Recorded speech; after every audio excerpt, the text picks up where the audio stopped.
By the year 2050, near 80% of the Earth's population will live in urban cities. Applying the most conservative estimates to current demographic trends, the human population will increase by about 3 billion people by then. An estimate larger than Brazil will be needed to grow enough food to feed them. If traditional farming methods continue as they are practiced today, at present, throughout the world, over 80% of the land that is suitable for rising crops is in use. Historically, some 15% of that has been laid waste by poor management practices. What can be done to ensure enough food for the world's population to live on? The concept of indoor farming is not new, since hothouse production of tomatoes and other produce has been in vogue for some time. What is new is the urgent need to scale up this technology to accommodate another 3 billion people. Many believe an entirely new approach to indoor farming is required, employing cutting-edge technologies. One such proposal is for the vertical farm. The concept is of multi-story buildings in which food crops are grown in environmentally controlled conditions, situated in the heart of urban cities. They would drastically reduce the amount of transportation required to bring food to consumers. Vertical farms would need to be efficient, cheap to construct, and safe to operate. If successfully implemented, proponents claims vertical farms offer the promise of urban renewal, sustainable production of a safe and varied food supply through year-round production of all crops, and the eventual repair of ecosystems that have been sacrificed for horizontal farming. It took humans 10,000 years to learn how to grow most of the crops we now take for granted. Along the way, we despoiled most of the land we worked, often turning verdant and natural ecozones into semi-arid deserts. Within that same time frame, we evolved into an urban species in which 60% of the human population now lives vertically in cities. This means that for the majority, we humans have shelter from the elements. Yes, we should subject our food bearing plants to the rigors of the great outdoors and can do no more than hope for a good wealth year. However, more often than not now, due to a rapidly changing climate, that is not what happens. Massive floods, long droughts, hurricanes, and severe monsoons take their toll each year, destroying millions of tons of valuable crops. The supporters of vertical farming claim many potential advantages for the system. For instance, crops would be produced all year round, and they would be kept in artificially controlled, optimum growing conditions. There would be no weather-related crop failures due to droughts, floods, or pests. Other food could be grown organically, eliminating the need for herbicides, pesticides, and fertilizers. And this system would greatly reduce the incidence of many infectious diseases that are acquired at the agricultural interface. Although the system would consume energy, it would return energy to the grid via methane generation from composting non-edible parts of plants is also dramatically reduced fossil fuel use by cutting out the need for tractors, plants, and shipping. A major drawback of vertical farming, however, is that the plants would require artificial light. Without it, those plants nearest the windows would be exposed to more sunlight and grow more quickly, reducing the efficiency of the system. Single-story greenhouses have the benefits of natural overhead lights. Even so, many still need artificial lighting. Multi-story facilities with no natural overhead lights will require far more. Generating enough lights could be prohibitively expensive unless cheap, reliable energy is available, and this appears to be rather a future aspiration than a likelihood for the near future. Variation on vertical farming that has been divided into grow plants in stacked trials that move on rails. Moving the trials allows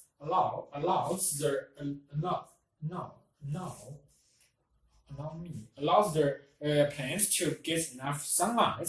This system is already in operation and works well within a single-story greenhouse with light reaching it from above. It is not certain, however, that it can be made to work without that overhead natural light. Vertical farming is an attempt to address the undoubted problems that we face in producing enough food for a growing population. At the moment, though, more need to be done to reduce the detrimental impacts it would have on the environment, particularly as regards the use of energy. And while it is possible that much of our food will be grown in skyscrapers in future, most experts candidly believe it is far more likely that we will simply use the space available on urban rooftops. The Falkirk wheel in Scotland is the world's first and only rotating boat lift. Opened in 2002, is central to the ambitious £84.5 million Millennium Link projects to restore navigability across Scotland by reconnecting the historic waterways of the Forth, Clyde, and Union canals. The major challenge of the project lay in the fact that the Forth Clyde Canal is situated 35 meters below the level of the Union Canal. Historically, the two canals had been joined near the town of Falkirk by a sequence of 11 locks, enclosed sections of canal in which the water level could be raised or lowered. That stepped down across a distance of 1.5 kilometers. This had been dismantled in 1933, thereby breaking the link.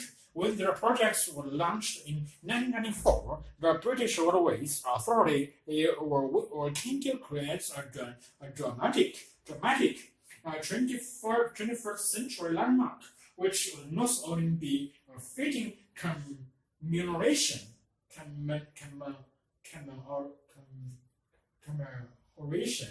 of the millennium, but also a lasting symbol of economic regeneration of the region. Numerous ideas were submitted for the project, including concepts ranging from rolling eggs to tiddling cats, from giant sea saws to overhead monorails. The eventual winner was a plan for the huge rotating steel box, later which were to become the Falkirk wheel. The unique shape of the structure is claimed to have been inspired by various sources, both man-made and nature. Most notable are classic double-headed eggs but also the vast tandem propeller of the ship, the rockage of the wheel or the spin of the fish. The various parts of the Volcanic wheel were all constructed and assembled like one giants into building sites at Battery Engineering State Locks in Derbyshire, some 400 kilometers from Volcanic. Our team there carefully assembled the 1,200 tons of steel, painstakingly fitting the pieces together to an accuracy of just 10 millimeters to ensure a perfect final fit. In the summer of 2001, the structure was then dismantled and transported on 35 lorries to Falkirk before all being bottled back together again on the ground and finally lifted into position in 5 large sections by crane. The wheel would lead to will withstand immense and constantly changing stresses as it rotated. So to make the structure more robust, the steel sections were bottled rather than welded together. Over 45,000 bottles were matched with their bolts, and each bolt were hand-patterned. The wheel consists of 2 sets of opposing X-shaped arms attached about 25 meters apart to a fixed center spin to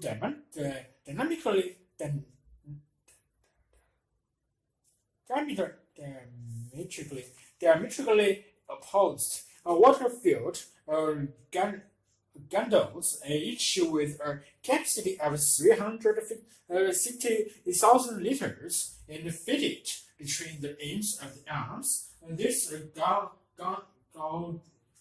gondolas always weigh the same, whether or not they are carrying boats. This is because, according to Archimedes'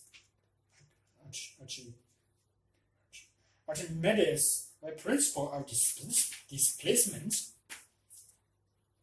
floating objects displace their own weights in water. So when the boat enters a gondola, the amount of water leaving the gondola will be exactly the same as the boat. This keeps the wheel balanced, and so despite its enormous mass, it rotates through 180 degrees in 5.5 minutes. While using very little power, it takes just 1.5 kilowatt hours, 5.4 mg of engine to rotate the wheel, roughly the same as boiling a small domestic kettle of water.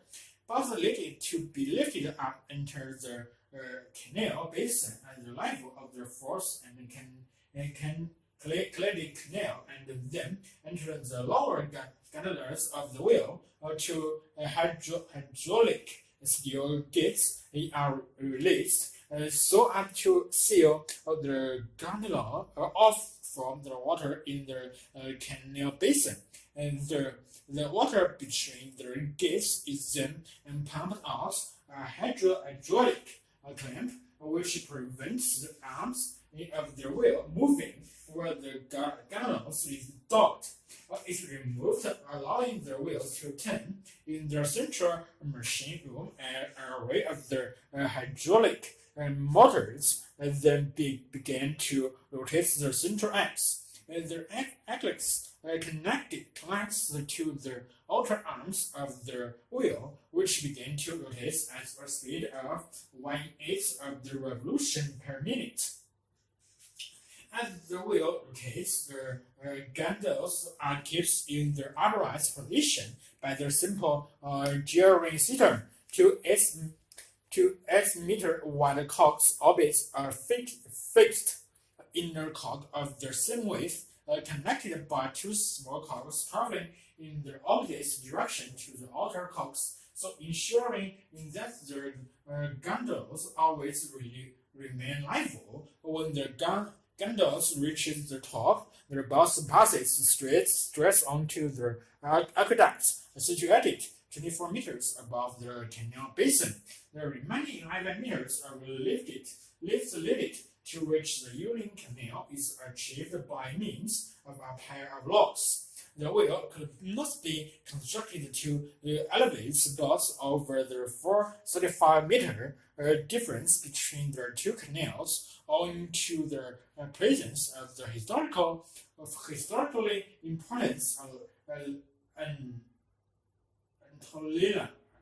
Anatolian Wall, which were built by the Romans in the 2nd century AD. Boats travel under this wall via a tunnel, then through the locks, and finally onto the Ielts Canal.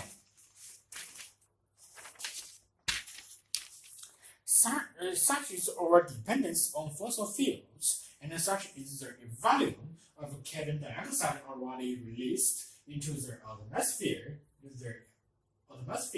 Thus, many experts agree that significant global warming is not inevitable. They believe that the best we can do is keep it at a reasonable level, and at present, the only serious option for doing this is cutting back on over carbon emissions. But while a few countries are making major strides in this regard, the majority are having great difficulty even stemming the rate of increase, let alone reversing it. Consequently, the increasing number of scientists are beginning to explore the alternative of geoengineering, a term which generally refers to the international large-scale manipulation of the environment. According to its proponents, geoengineering is the equivalent of a backup generator. If Plan A, reducing our dependency on fossil fuel, falls, will require a Plan B, employing grand schemes to slow down or reverse the process of global warming.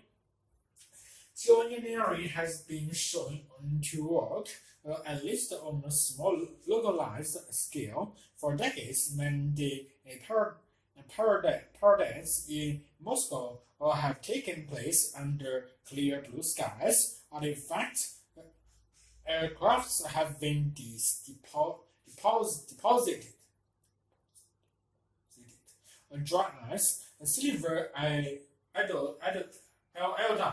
and cement powder to disperse the clouds. Many of the schemes now suggested look to do the opposite and reduce the amount of sunlight reaching the planet. The most eye-catching idea of all is suggested by Professor Roger Engel of the University of Arizona. His scheme would employ up to 16 trillion minutes spacecraft, each weighing about 1 gram, and to form a transparent sunlight refracting sunshade in orbit 1.5 million kilometers above the Earth. This could, argued Engel, reduce the amount of light reaching the Earth by 2%. The majority of geoengineering projects so far carried out, which include planting forests in deserts and depositing iron in the ocean, or stimulate the growth of have focused on achieving a general cooling of the Earth. Some look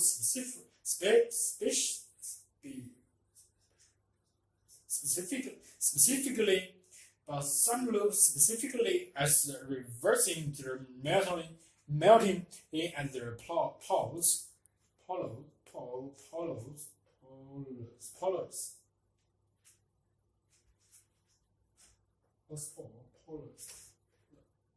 particularly the Arctic. The reason is that if you replenish in the ice sheets and the frozen waters of the high latitudes, more ice will be reflected back into space, so reducing the warming of the oceans and the atmosphere. The concept of releasing aerosol spreads into the stratosphere above the Arctic have been proposed by several scientists. This would involve using sulfide or hydrogen sulfide aerosol so that sulfur dioxide would form clouds, which would in turn lead to a global dimming. The idea is modeled on historic volcanic explosions, such as that of Mountain Planetable in the Philippines in 1991, which led to a short-term cooling of global temperatures by 0.5 degrees Celsius. Scientists have also scrutinized whether it is possible to preserve the ice sheets of Greenland with reinforced high-tension cables, preventing icebergs from moving into the sea. Meanwhile, in the Russian Arctic, geoengineering plans include the planting of millions of beech trees, whereas the region's native evergreen pines shade the snow and absorb radiation, and beaches would shade their leaves in winter, thus enabling radiation to be reflected by the snow, or routing the Russian rivers to increase cold water flow to ice-forming areas could also be used to slow down warming, and say some climate scientists. But will such schemes ever be implemented? Generally speaking, those who are most curious about geoengineering are the scientists involved in the research, and also says that this plan is no substitute for developing renewable energy. The only permanent solution, and the better field research of the U.S.-based Pacific Northwest National Laboratory is equally guarded about the role of geoengineering. I think all of us agree that if we were to end geoengineering on a given day, then the planet would return to its pre-near condition very rapidly, and probably within 10 to 20 years. That's certainly something to worry about. And the U.S. National Center of Atmospheric Research has already suggested that the personal to inject the sulfide into the atmosphere might affect rainfall patterns across the tropics and the Southern Ocean. In geoengineering plans to inject stratospheric aerosol or to set clouds would act to cool the planet. In act to increase the extent of sea ice, sea rush, but other models suggest some impacts on the distribution of precipitation. A further risk with geoengineering projects is that you can overshoot, says Dr. Dan Luntz from the University of Brazil School of Geophysical Science, who has just studied the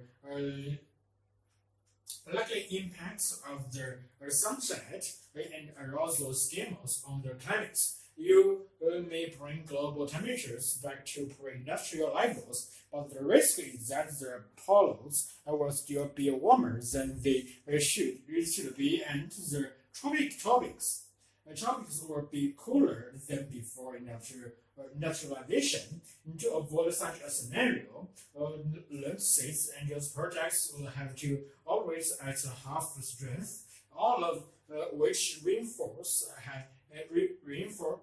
his view that the best option is to avoid the need for geoengineering altogether. The main reason why geoengineering is supported by many in the scientific community is that most researchers have little faith in the ability of politicians to agree and then bring in the necessary carbon cuts, even needing conservation organizations see the value of the investigating the potential of geoengineering. According to Dr. Metten and some American climate change advisors for the World Fair, Funds International Arctic Programming, indeed, climate change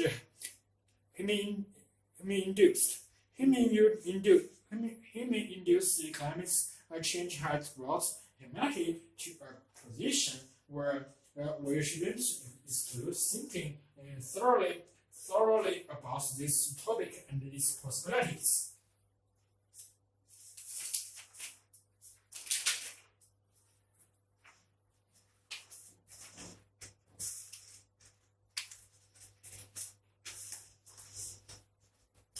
On 19 July 1545, English and French fleets were engaged in a sea battle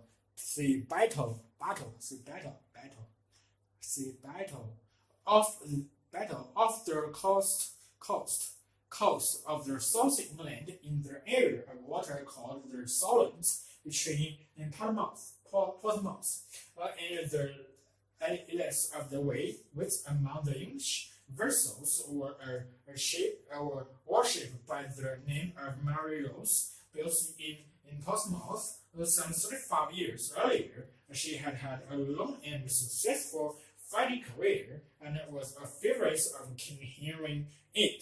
Accounts of what happened to the ship vary.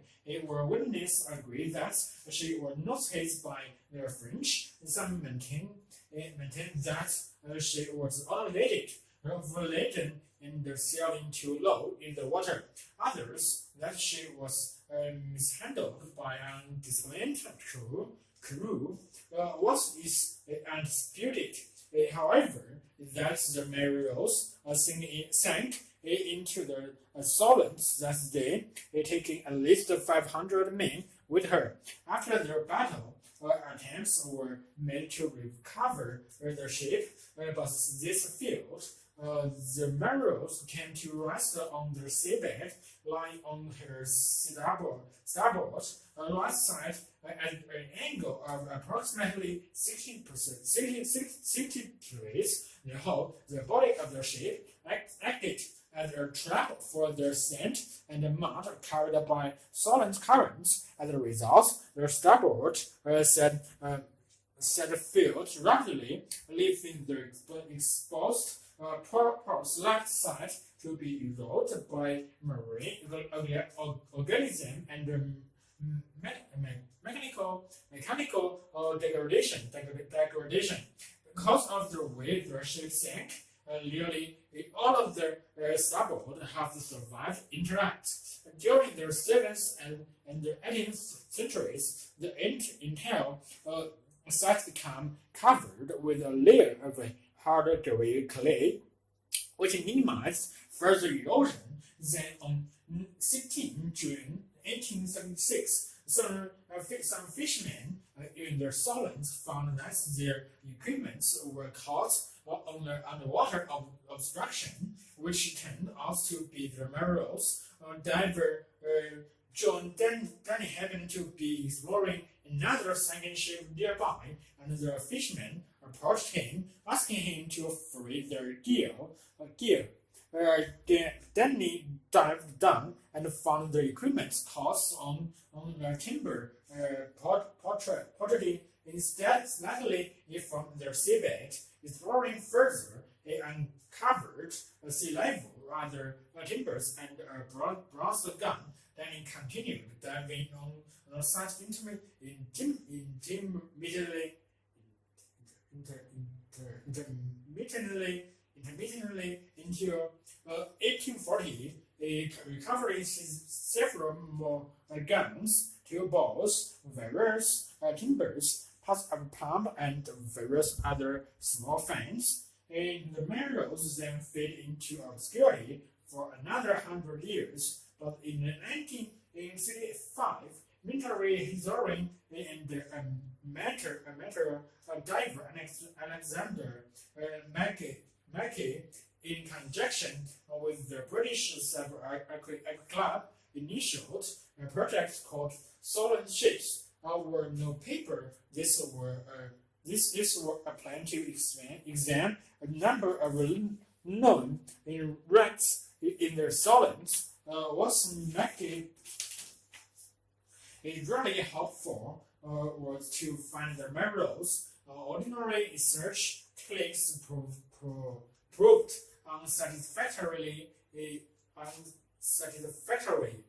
So Mackey entered into collaboration with a Holland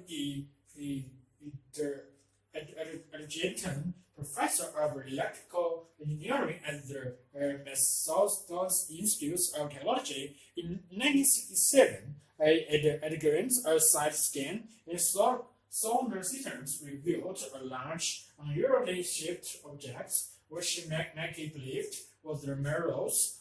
Further excavations revealed stray pieces of timber and an air gun. About the climax to the operation and came when, on 5 May 1971, part of the ship's frame were uncovered. Mackey and his team now knew for certain that they had found the wreck, but were yet unaware beautifully preserved artifacts. Interest in the project grew, and in 1979, the Minerals Trust was formed with Prince Charles as the president and Dr. Margaret Root, its archaeological director. The decision whether or not to salvage the wreck was not an easy one, although excavation in 1978 had shown that it must be possible to right the hull, where the option aim or to right the hull if as all feasible. The operation was not given the go ahead until January 1982, when other necessary information was available, and an important factor in trying to salvage the minerals was that the remaining hull was an open shell. This led to an important decision being taken, namely to carry out the lifting operation in 3 very distinct stages. The hull was attached to a lifting frame via a network of bolts and lifting wheels. The problem of the hull being sucked back downwards into the mud was overcome by using 12 hydraulic jets. This raised it a few centimeters over a period of several days. As the lifting frame rose slowly up its 4 legs, it was only when the hull was hanging freely from the lifting frame, clear of the seabed and the suction effects of the surrounding mud, that the salvage operation progressed to the second stage. In this stage, the lifting frame was fixed to a hook attached to a crane, and the hull was lifted completely clear of the seabed and transferred underwater into the lifting cradle. This required precise positioning into locates the legs into stabilizing guides of the lifting cradle.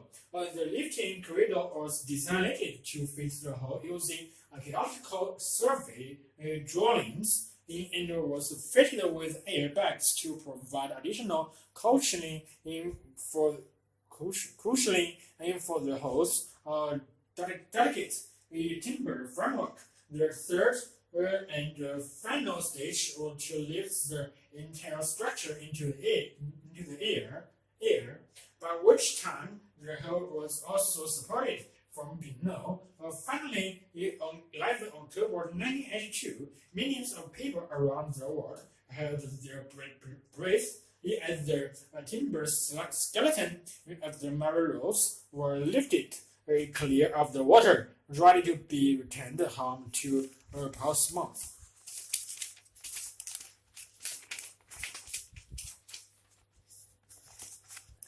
Easter Island, or Raccoon as it's known locally, is home to several hundred ancient human statues.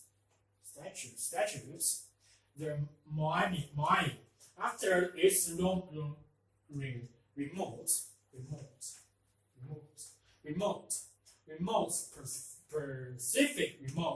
Pacific island was settled by the Polynesian and is remained isolated for centuries. All the energy and the resources that went into the mine, some of which are 10 meters tall and weigh over 7,000 kilos, came from the island itself. As when Dutch explorers island landed in 1722, the Mills Stone Age culture. The mine were curved with stone tools, then transported for many kilometers without the use of animals or wheels to massive stone platforms. The identity of the mine builders were in doubt until well into the 20th century. So Handel, the new infographer and adventure, thought the statues had been created by pre-Inca people from Peru, but the second switch author which believed they were built by a standard extraterrestrials. In modern science, linguistic, archaeological, and genetic evidence has definitely proved the mine builders were Polynesian, but not how they made their creations. Local folklore maintains that their statues worked, where researchers have tended to assume their ancestors dragged the statues somehow using ropes and locks. When the Europeans arrived was grassland with only a few sprawling trees. In the 1970s and 1980s, though, researchers found pollen and preserved unique segments which proved the island had been covered in lush palm forest for thousands of years. Only after the Polynesians arrived did those forests disappear. Yes, scientist George Dumont believes that the Raptors people are descendants of Polynesian settlers. They erected their own environment. They had unfortunately settled on extremely fragile islands, dry, cool, and too remote to be properly fertilized by wind-blown volcanic ash. When the islanders cleared the forest for firewood and farming, the forest didn't grow back as trees became scared and they could no longer constructs wooden canals for fishing. The experts soil erosion decreased their crop yields. Before Europeans arrived, their reptiles had descended into civil war, and cannibalism is the maintains. And the collapse of their isolated civilization and demonstrates is a worst-case scenario for what may lie ahead of us in our future. So he thinks accelerates to their self-destruction, and Diamond interprets them as power displayed by rival chieftains who trapped on a remote little island. Little island lacked other ways of asserting their dominance. They complete by building ever bigger figures. Diamond thinks they like their mind on wooden sliders hold over log rails, but that required both a lot of wood and a lot of people. To feed the people, even more land had to be cleared. When the wood was gone and the civil war began, the islanders began toppling the mine, and by the 19th century, none were standing. I got the hunts of Terry Hunt of the University of Hawaii and the theory of the California State University agreed that the Eastern Island was a lush forest and that it was an ecological catastrophe. But they believed that the islanders themselves wasn't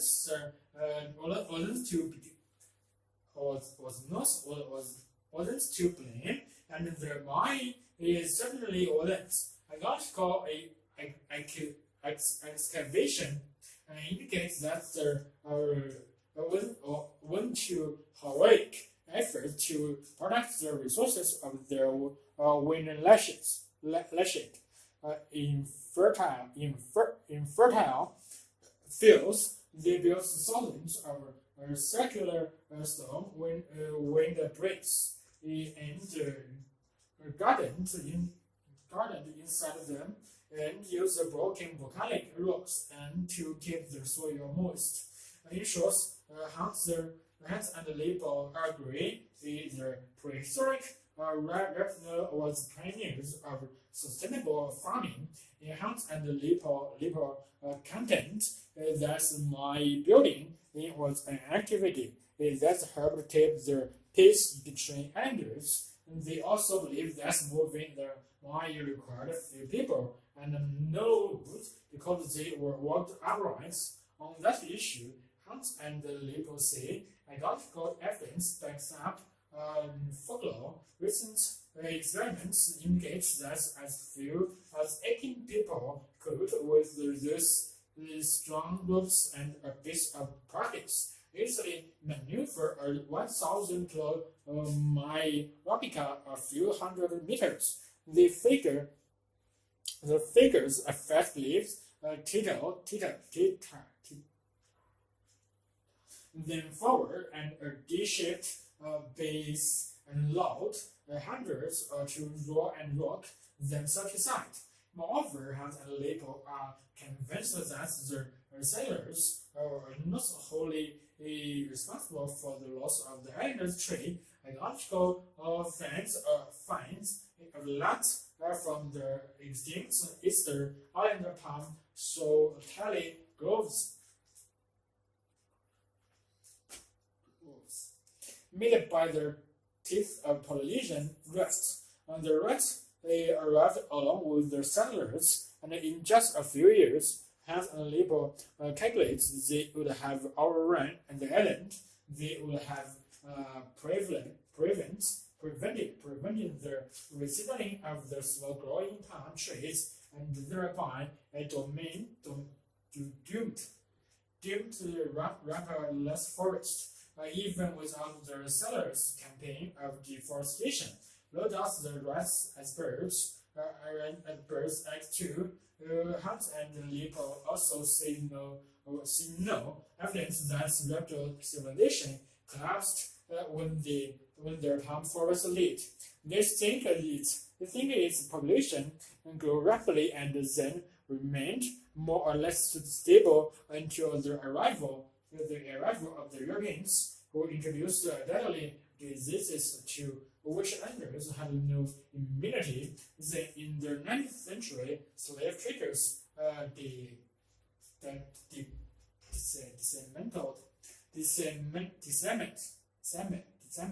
disseminated the population, which shriveled to 111 people by 1877. Hunt and Lipo's vision, therefore, is one of an island populated by peaceful and ingenious mighty builders and careful stewards of the land, rather than by reckless destroyers running their own environments and society, rather than a case of abject failure.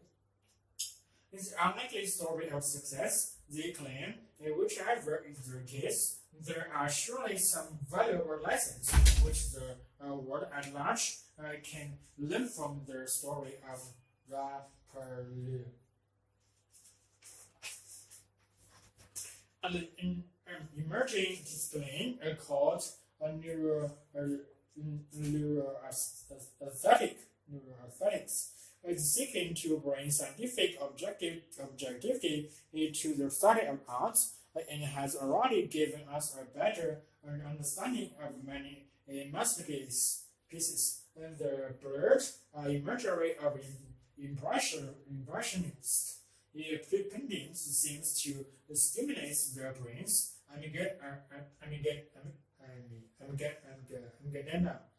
For instance, since the awareness plays a crucial role in our feelings, that finding matches them why many people find this pieces so moving.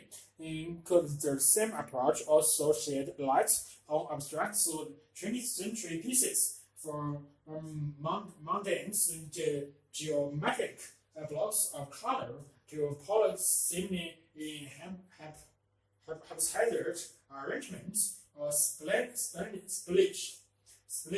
paints on curves? Canvas. Skeptics believe that people claim to like such works simply because they are famous. We certainly do have an inclination follow the crowd. When asked to make simple perceptual decisions such as matching a shape to its rotated image. For example, people often choose a technically wrong answer if they see others doing the same. It is easy to imagine that this eventually would have even more impact on further concepts like as appreciation, and whether there is no right or wrong answer. Angelina Aniston of Boston College, Massachusetts, responded to this debate by asking volunteers to fill pairs of parents, either the creations of famous abstract artists or the doodles of infants, jeeps, and elephants. They then had to judge which their preferred. A third of their patents they were given no captions, where many were labeled incorrectly. Volunteers must think they were viewing a chip's method, a brush strokes, when they were actually seeing a client masterpiece. In each set of trials, volunteers generally preferred the work of renowned artists. even when they believe these words by an animal or a child. It seems that the views can sense the artist's vision impedance, even if they can't explain why. Robert Perel, an artist based at Cardiff University, creates ambiguous works that are neither entirely abstract nor clearly representational. In one study,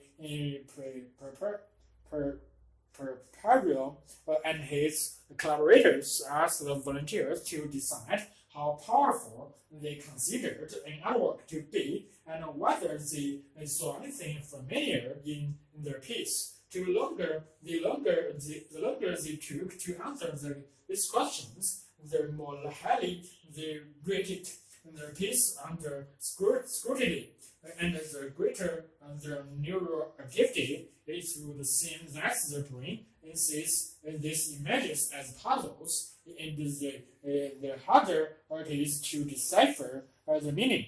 The more rewarding is the moment of recollection. And what about artists such as Mauldin, whose paintings consist exclusively of horizontal and vertical lines, encasing blocks of color? Mauldin's works are deceptively simple, but eye tracking studies confirm that they are meticulously composed, and that simply rotating a piece radically changes the way we view it. With the origins, volunteers' eyes tend to stay longer on certain places in their image, but with their altered versions, they would face across a piece more rapidly. As a result, the volunteers considered the altered versions less graceful when they later rated the work. In a similar study, Ielts Reading of Toronto University asked the volunteer to compare original paintings with ones which had are altered by moving objects around within the frame. He found that almost everyone preferred the original. Whether it was Van Gogh still life or in abstracts by Moiro, Vertenio also found that changing the composition of their paintings reduced the activation in those brain areas linked with meaning and interpretation. In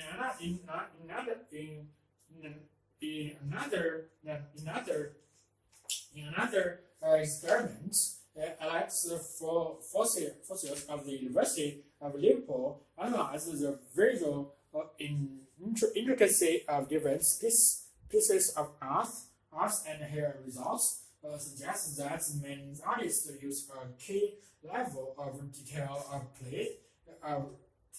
to place the brain, and too little and the work is boring, but too much results in a kind of perceptual overload. According to Fossils, what's more appealing in pieces but abstract and representational show signs of fractals or repeated motifs, recurring in different scales of fractals are common throughout nature. For example, in the shapes of mountain peaks or the branches of trees, it is possible that our visual system, which involved in the grace odors, we find it's easier to process some patterns. It is also intriguing that the brain appears to process moments when we see a handwriting later, as if we are replaying replaying in the writer's moments of creation.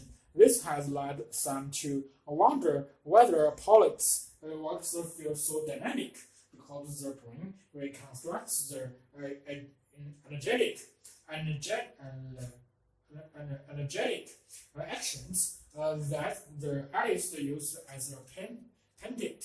This may be done to our brain's neurons, which are known to mimic others' actions. The hypothesis will need to be thoroughly tested.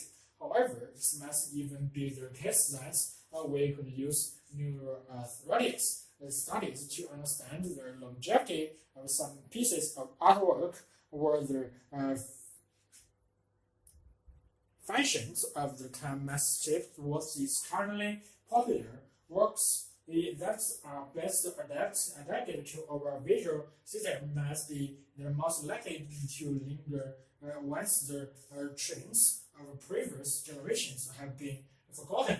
In still earlier days for the field of aesthetics, in these studies are probably only a taste of what is to come. It would, however, be foolish to reduce our appreciation to a set of scientific laws. We shouldn't underestimate the importance of the style of the particular artist, their place in history, and the artistic environment of their time. Abstract art offers both a challenge and the freedom to play with different interpretations. In some ways, it's not so different to science, where we are constantly looking for some and decoding meaning, so that we can view, appreciate the world in a new way.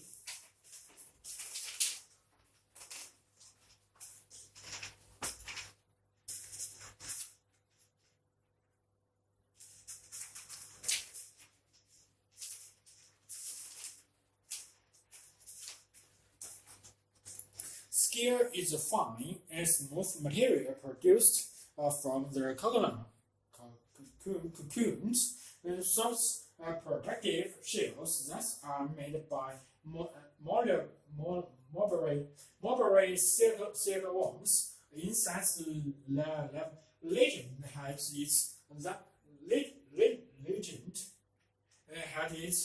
it was the Kanzu, wife of the Yellow Emperor, a ruler of the China in about 3000 BC, who discovered silkworms. One account of the story goes that as she was taking a walk in her husband's gardens, she discovered that silkworms were responsible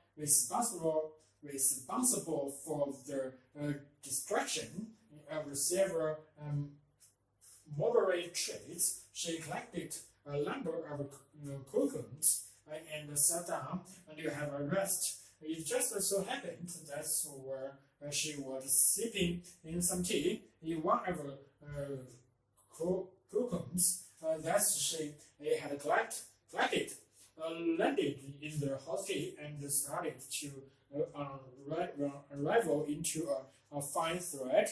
Likanzu found that she could weave this thread around her fingers. Subsequently, she persuaded her husband to allow her to reel silkworms on a grove of mulberry trees. She also devised a special reel to draw the fiber from the cocoons into a single thread, so that they will be strong enough to be woven into fabric. Where it is unknown just how much of this is true, it is certainly known that the silk cultivation has existed in China for several millennia.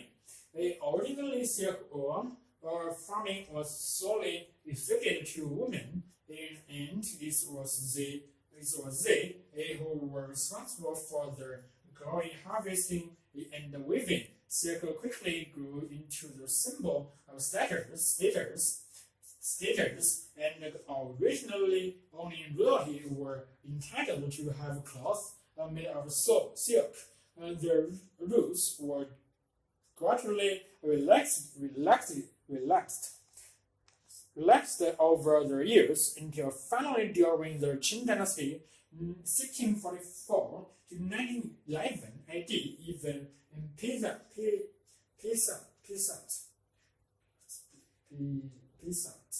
and the lowest caste were also entitled to wear silk. Sometimes during the Han Dynasty, in 2206 BC to 22 AD, silk was so prized that this was also used as units of currency. Governments or officials were paid their salary in silk, and the farmers paid their taxes in grain of silk. Silk was also used as diplomatic gifts by the emperor, fishing lines, and bowstrings, musical instruments, and paper were all made using silk. The earliest indication of silk paper being used was discovered in the tomb of the Lobo, who is estimated to have died around 168 AD. A demand for this exotic fabric eventually created the lucrative trade routes now loom and the Silk Road, taking silk westernward and bringing gold, silver, wool, and wool to the east. It was named the Silk Road after its most precious commodity,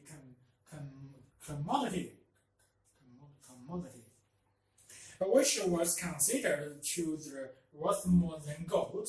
The Silk Road stretched over 6,000 kilometers from eastern China to the Mediterranean Sea, following the Great Wall of China, climbing the Pamir mountain range, crossing modern-day Afghanistan, and going on to the Middle East, with a major trading market in Damascus. From there, the merchandise were shipped across the Mediterranean Sea. Few merchants traveled the entire route. Goods were handled mostly by a series of middlemen, with the mulberry silkworm being native to China. The country was the world's sole producer of silk for many hundreds of years. The secrets of silk making eventually reached the rest of the world via the Byzantine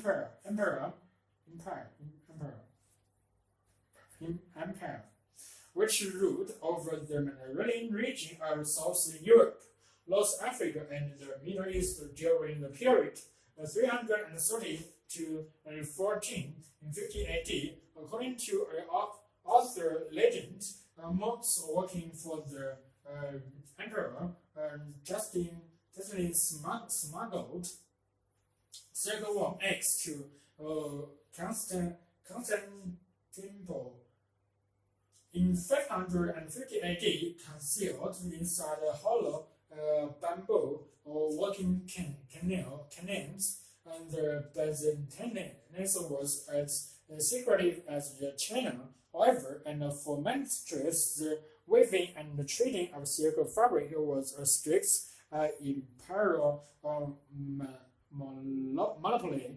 Then, in the 7th century, the Arabics conquered Persia, capturing their magnificent silks in the process. Silk production thus spread through Africa, Sicily, and Spain, as the Arabics swept through this land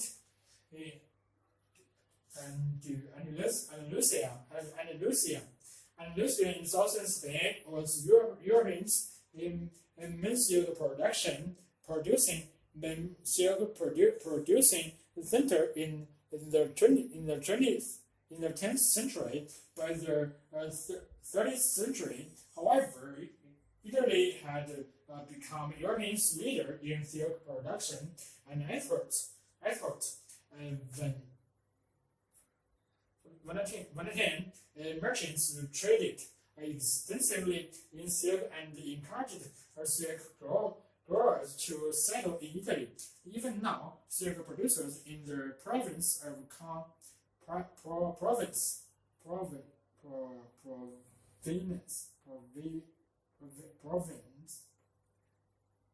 province of Como, northern Italy enjoyed the esteemed reputation. The 19th century and industrialization saw the downfall of the European silk industry. Cheaper Germany's silk trade in which were greatly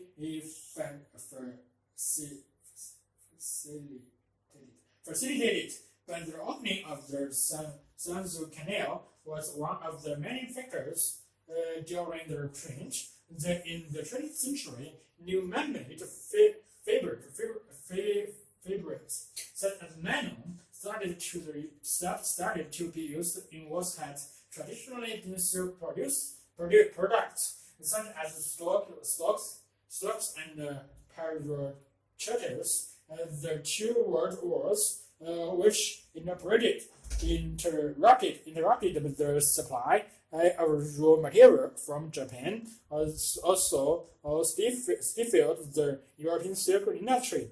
After the Second World War, Japan's silk production was restored with improved production and quality of raw silk. Japan was to remain the world's biggest producer of raw silk, and particularly the only major exporter of raw silk. Until the 1970s, however, in more recent decades, China has gradually recaptured its position as the world's biggest producer and exporter of raw silk and silk yarn. In today, around 125,000 metric tons of silk are produced in the world, and almost two-thirds of that production takes place in China.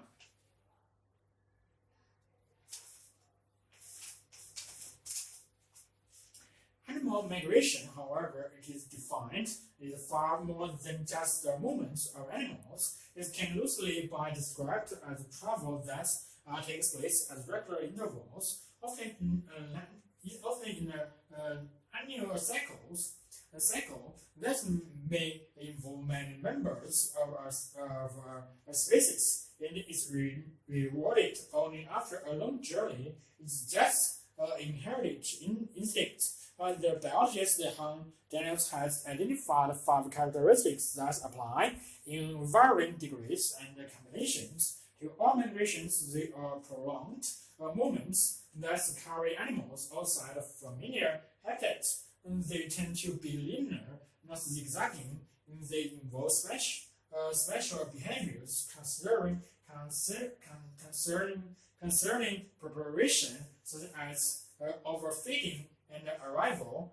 They demand special allocations of energy, and one more, migrating animals maintain an intense attentiveness to the greater mission, and which keeps them undistracted by temptations and undeterred by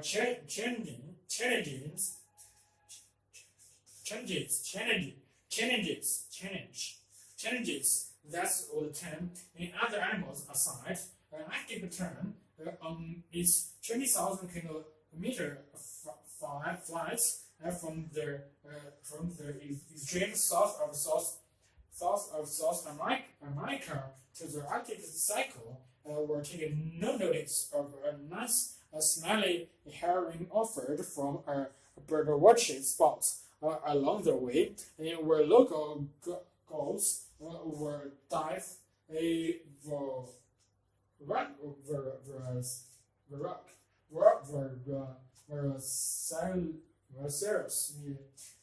such canals. The turn flies on. Why? The active term resist because it is driven in at that moment by an instinctive sense of something where humans find admirable. Larger purpose. In other words, it is determined to reach its destination. The bird thinks that it can eat, rest, and meet later. Right now, it is totally focused on the journey. It is divided intents in arrive. Is undivided intents is arrive, reaching some gravely a coastline in the Arctic, upon which other Arctic terms has converted, will serve its larger purpose as shaped by evolution in finding a place, a time, and a set of circumstances in which it can successfully hatch and rear offspring. But migration is a complex issue, and biologists define it differently, depending in parts on what sorts of animals they study. And Joe Berger of the University of Montana, who works on the American protodon and other large terrestrial mammals, and prefers what he called a simple practical definition then suited to his beast. Movements from a seasonal home away to another home area and back again. Generally, the reason for such seasonal back and forth movements is to seek resources that aren't available within a single area year-round. Daily vertical movements by zooplankton in the ocean, upward by night to seek food, downward by day to escape predators, can also be considered migration. So can the movements of apex when having depleted the young leaves on 1 foot plants, their offspring then fly onward to a different host plants with no one apex ever returning to where it started. Then is an evolutionary biologist who studies insects. His definition is more intricate than bears in citing those 5 features that distinguish migration from other forms of movement. They are now from the fact that, for example, apex will become sensitive to blue light from the sky when it's time for takeoff on their big journey, and sensitive to yellow light reflected from tender young leaves. When it's programmed to land, birds will frighten themselves with heavy feeding in advance of a long migrational flight. The value of this definition, Daniels argues, is that it focus the attention on what's the phenomenon of wild beast migration shares with the phenomenon of the apex, and therefore helps guide researchers towards understanding how evolution has reproduced them all. Human behavior, however, is having a detrimental impact on animal migration, and the pronoun, which resembles an antelope, though they are unrelated, is the farthest land mammal of the New World, one population which spends the summer in the mountainous Grand National Park of the Western USA. It follows a narrow route from its summer range in the mountains across a river and down onto the plains. Here they without the freezing in month and feeding mainly on sagebrush below, or clear of snow. This poem are notable from their invariance in migration routes and the severity of its construction.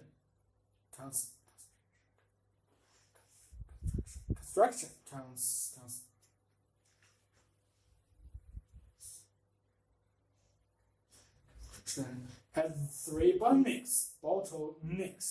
If they can't pass through each of the three during the spring migration, they can't reach their bounty of summer grazing. If they can't pass through again in autumn, stepping south onto those wind-blown plains, they are likely to be trying to overwinter in the deep snow or prolong dependent on distance of vision and speed to keep safe from predators and traverse high, open shoulders of land where they can see and run. As one of their bottlenecks, the foothills run to form a V, leaving a corridor of open ground only about 150 meters wide, filled with private homes. Increasing development is leading toward crisis for their prolonged, threatening to choke off their pathway. A conservation scientist, along with some biologists and land managers within the USS National Park Service and other agencies, are now working to preserve migrational behaviors, not just species and habitats. National Forest has recognized their paths of the prolonged, much of which passes across its land as their protected migration corridor, but neither the Forest Service nor the Park Service can control what happens on private land at their bottleneck, and with certain other migrating species, their challenge is complicated further by vastly greater distance traversed and more jurisdiction, more border and more danger along the way, and we will require wisdom and resoluteness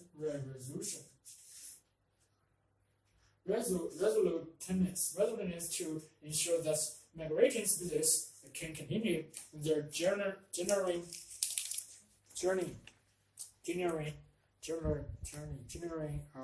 well longer.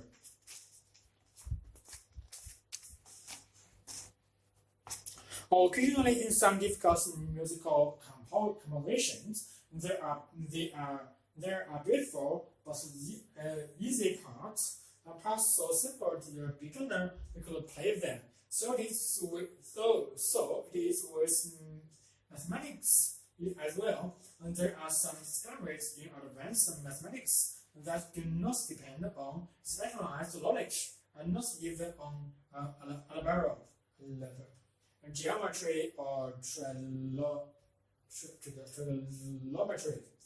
Instead, they may involve at most a little arithmetic, such as the sum of two odd numbers is even, and constants. Each of the 8 chapters in this book illustrates this phenomenon. Anyone can understand every step in the reasoning. In the thinking, in each chapter uses at most only elementary arithmetic, and sometimes not even that.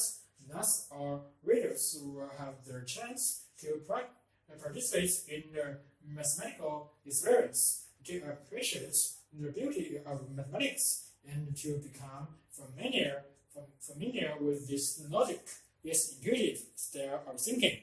One of my purposes is writing this book is to give readers who haven't had the opportunity to see and enjoy real mathematics their chance to appreciate and their mathematical way of thinking. I want to review not only some of the fascinating discoveries, but more importantly, the reasoning behind them. In that respect, this book differs from most books on mathematics written for the general public. Some present the lacks of colorful mathematicians. In others, describe importance or applications of mathematics. As others go into mathematical procedures, it must assume that the reader is adept in using algebra. I hope this book will help bridge the notorious gap that separates the two cultures, the humanities and the scientists, or should I say, in the right brain, intuitive, and the left brain, analytical, numerical, as the chapters will illustrate. Mathematics is not restricted to the analytical and numerical. Intuition plays a significant role. The alert gap can be narrowed or completely overcome by anyone. In practicals, each of us is far more using the full capacity of either side of the brain to illustrate our human potential. As such, a structural engineer who is an artist, an electrical engineer who is an opera singer, who published mathematical research, and a mathematician who publishes short stories. Other scientists have written books to explain their fields to non-scientists, but have necessarily had to omit their mathematics. Although it provides the foundation of their theories, the reader must remain a tenacious spectator rather than involved participant, since the appropriate language for describing in the details in much of science is mathematics. Whether the subject is explaining a universe and subatomic particles or chromosomes. Although the broad outline of a scientific theory can be sketched intuitively, when a part of the physical or universe is finally understood, its description often looks like a page in a mathematical text. Still, the non-mathematical, or rather reader, can go far in understanding mathematical reasoning. This book presents the details that illustrates the mathematical style of thinking, which involves sustained and step-by-step analysis, experiments, and insights. You will turn these pages much more slowly than when reading a novel or a newspaper. It may help to have a pencil and paper ready to check claims and carry out experiments. As I wrote, I kept in mind two types of readers: those who enjoy mathematics until they were turned off by an unpleasant episode, usually around 5th grade, and mathematics aficionados, who will find much that is new throughout the book. This book also serves readers who simply want to sharpen their analytical skills. Many careers, such as law and medicine, require extensive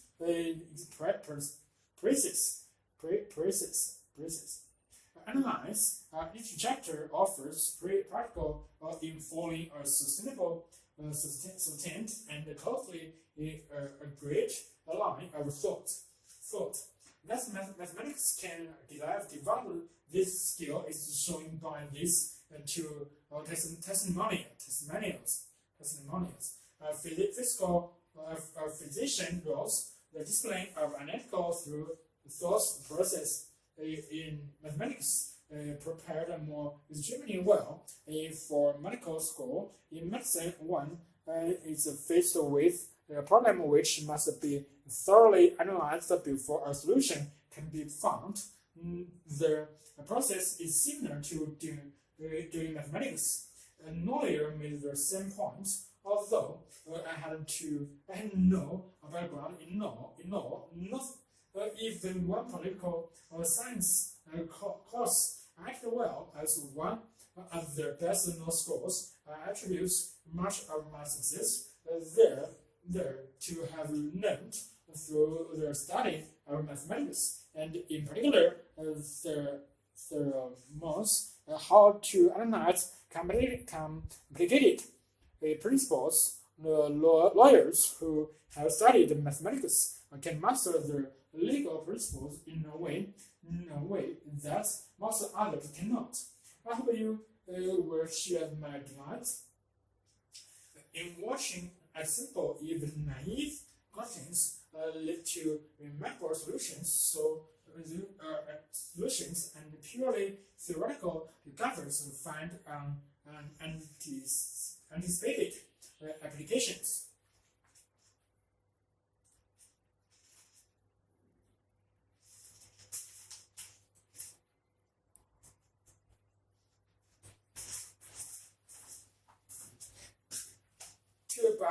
To biomedical researchers all over the world, twins offer a precious opportunity to untangle the influence of genes and the environment of nature and natural, because identical twins can come from a single fertilized egg that splits into two.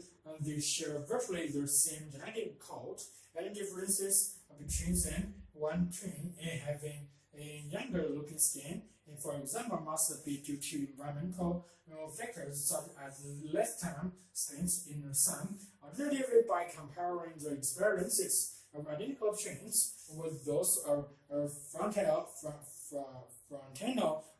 twins who came from separate eggs and share on average half their DNA, researchers can quantify the extent to which our genes affects our lives. If identical twins are more similar to each other with respect to an element, then fraternal twins are, and their vulnerability to this disease must be rooted at least in parts in heredity. These two lines of research, studying the difference between identical twins to pinpoints in the influence of environment, and comparing identical twins with fraternal ones to measure the role of inheritance have been crucial to understanding the interplay of nature and natural in determining our personalities, behavior, and vulnerability to disease. The idea of using twins to measure their influence of heredity dates back to 1875 when the English scientist Francis Galton first suggested the approach and coined the phrase nature and nurture. But twins studies to a surprising interest in the 1980s with the arrival of studies into identical twins who had been separated at birth and reunited as adults over 2 decades. 137 sets of twins eventually visited Thomas Aborted, led in what's become known as the Minnesota study of twins reared apart. numerous tests were carried out on their trains, and they were each asked more than 15,000 questions. In Borchardt and his colleagues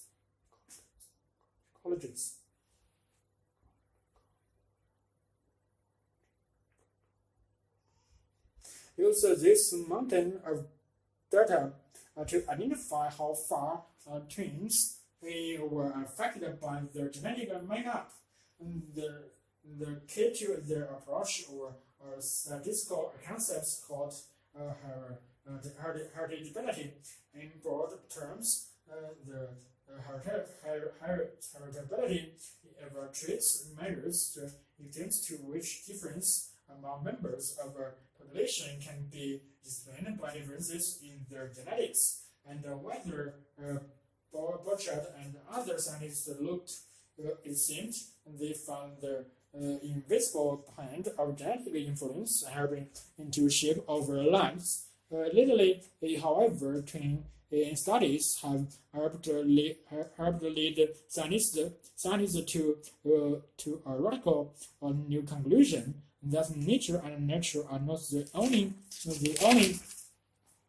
elemental forces at work. According to a recent field called epigenetics, there is a third factor also in play, one that in some cases serves as a bridge between the environments in our genes, and in other operates on its own to shape who we are.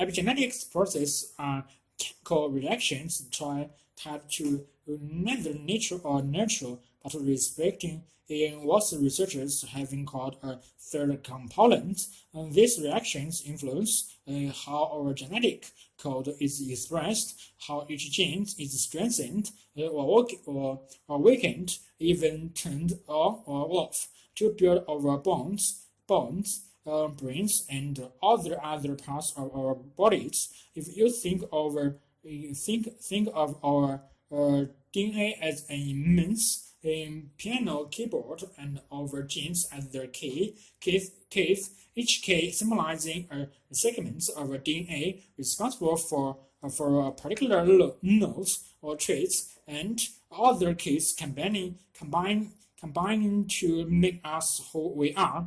The epigenetic process determine when and how each key can be stuck. Changing the tone being played. One way the study of epigenetics is revolutionizing our understanding of biology is by revealing a mechanism by which the environment directly impacts on genes. Studies of animals, for example, have shown that when a rat experiences stress during pregnancy, it can cause epigenetic changes in features that lead to behavior problems as the rodents grows up. Other epigenetics processes appear to occur randomly, and where others are normal, such as those that are guided embryonic cells as they become heart, brain, or liver cells. For example, geneticists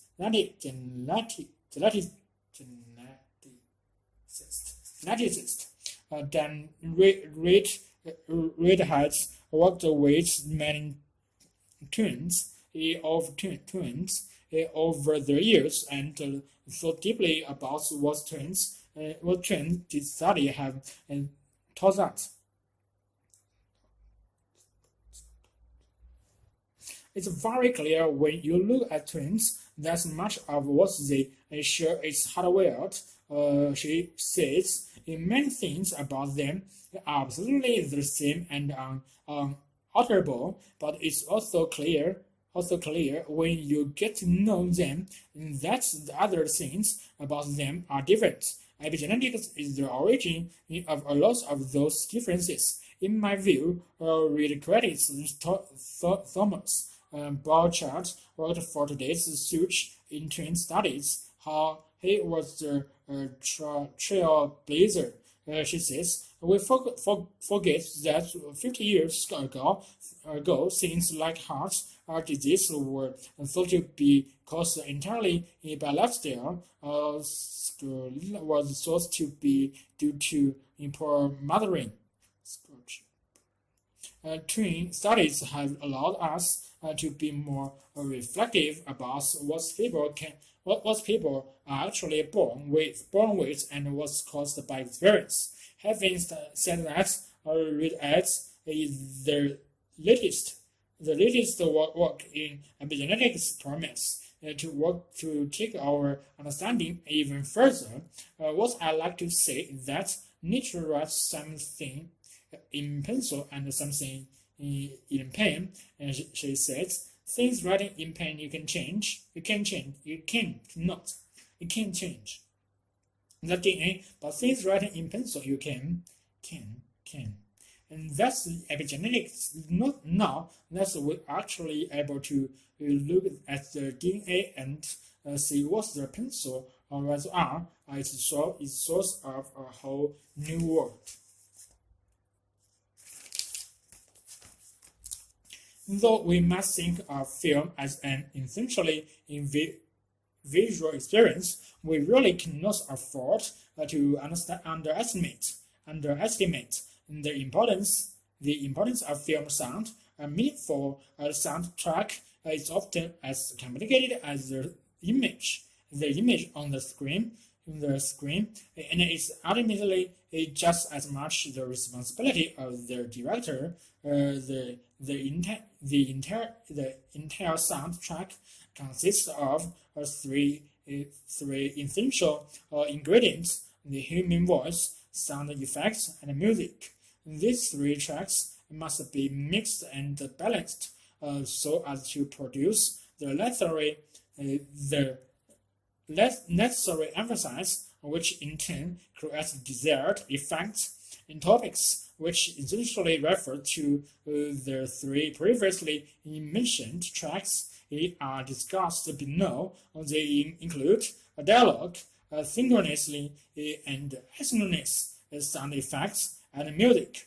Let us start with dialogue, as is the case with stage drama. Dialogue serves to tell the story and express feelings and motivations of characters as well, often with film characterization, and the audience perceives little or no difference between the characters and the actor. Thus, for example, the actor Humphrey Bogart is the character's spread, film personality and life personality seem to merge. Perhaps this is because the very texture of a performer's voice supplies an element of a character.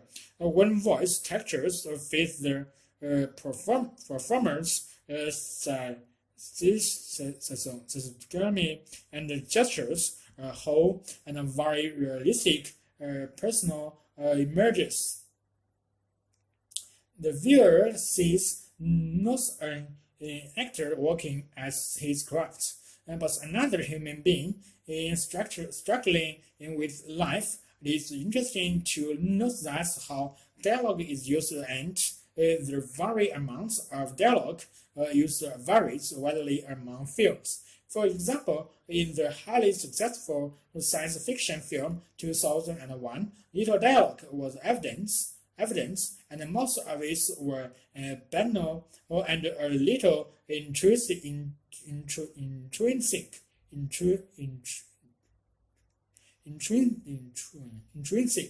interest.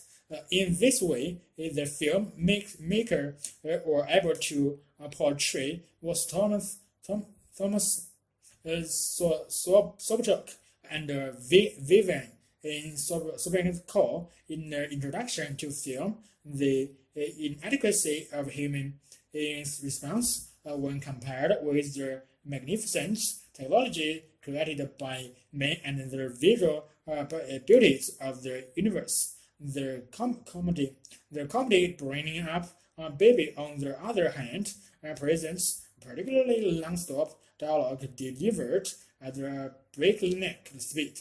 This use this use of dialogue underscores not only in the diesel quality of the character played by Catherine in Hebron, but also of the absurdity of the film itself, and thus its humor.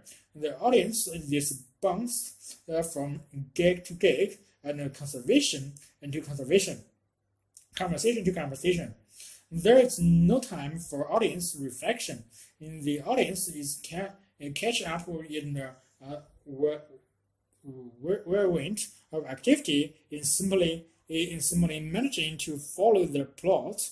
This film presents pure escapism, largely due to its frenetic dialogue, synchronous and sound effects, and those sounds which are synchronized or matched with what is viewed. For example, if the film portrays a character playing the piano, the sounds of the piano are projected. Synchronous sounds contribute to the realism of film and also help to create a particular atmosphere. For example, the clock of the door, the click of a door being opened may similarly serve to convince the audience that the image portrayed is real, and the audience may only subconsciously note the expected sound. However, if the click of an opening door is part of an ominous action, such as burglary, the sound mixer may call attention to the click with increase in volume. This helps to engage the audience in the moments of suspense. Asynchronous sound effects, on the other hand, are not matched with a visible score of the sound on screen. Such sounds are included so as to provide an appropriate emotional manners, and they may also add to the realism of the film. For example, a filmmaker must opt to include the background sound of an ambulance siren where the foreground sound an image portrait is an arguing couple. The asynchronous ambulance siren underscores the psychic injury encouraged in the arguments. At the same time, the noise of the siren adds to the realism of the film by acknowledging the film's city setting. We are probably all familiar with background music in films, which has become so ubiquitous as to be noticeable in its absence. We are aware that it's used to add emotion and rhythm. Usually not means to be noticeable. It often provides a tone or an emotional attitude towards the story and other characters depict. In addition, background music often foreshadows a change in mood. For example, dissonant music may be used in film to indicate an approaching but not yet visible menace or disaster. Background music may add a viewer understanding by linking scenes. For example, a particular music theme associated with an individual character or situation may be repeated at various points in a film in order to remain to audience of silence motives or ideas. Film sound comprise conventions and innovations. We have come to expect an acceleration of music during car chase and quickly results in horror movies. Yet it's important to note as well that sound is often brilliantly convinced. The effects of sound are often largely subtle and often are noted by only our subconscious mind. We need to foster an awareness of film sound as well as film space, so as to truly appreciate an art form that sprang into life during the 20th century in the modern film.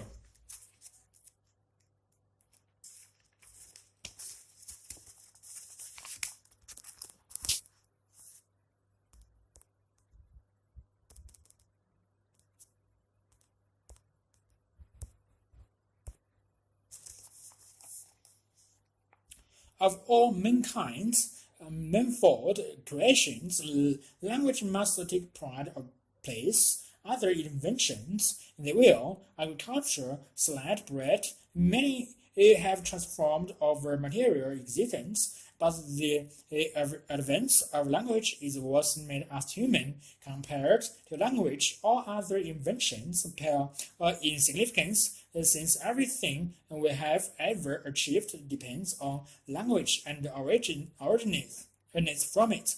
Without language, we could never have embarked on our ascent to unparalleled power over all other animals and even over nature itself. But language is foremost, not just because it came first. In its own right, it is a tool of extraordinary sophistication, yet based on the idea of ingenious simplicity. This maneuvers invention of composing out of 25 or 30 sounds that influence a variety of expressions which whilst having in themselves no nearness to what is in our mind, allow us to disclose to others its whole secret, and to make known to those who cannot penetrate it's all that we image, and other various strains of our soul. This was how, in 1660, the renowned French grammarians of the Potter Royal Abbaye Versailles distort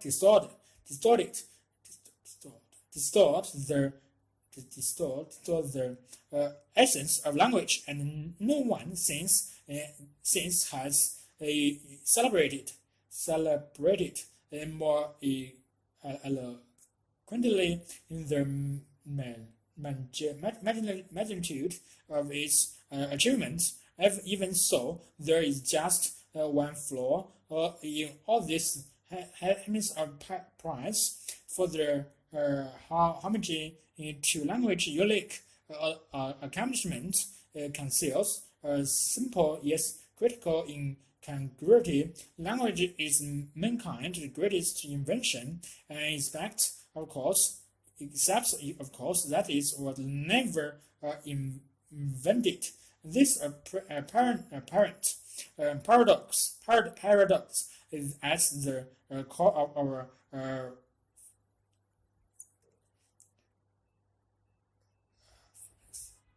fascination with language, and it holds many of its secrets. Language often seems so skillfully drafted that one can handle image. Image is as anything other than the perfected handiwork of a master craftsman.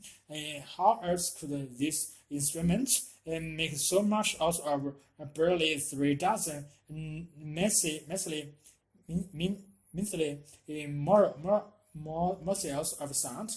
in themselves. These configurations of mouth PFB, VTD, KGSH, AE, and so on, and AE, and so on, amount to nothing more than a few haphazard speeds and splatters, random noise with no meaning, no ability to express, and no power to explain, but run them through the cogs and wheels of the language machine, unless it arranges them in some very special orders, and there is nothing less these meaningless streams of air can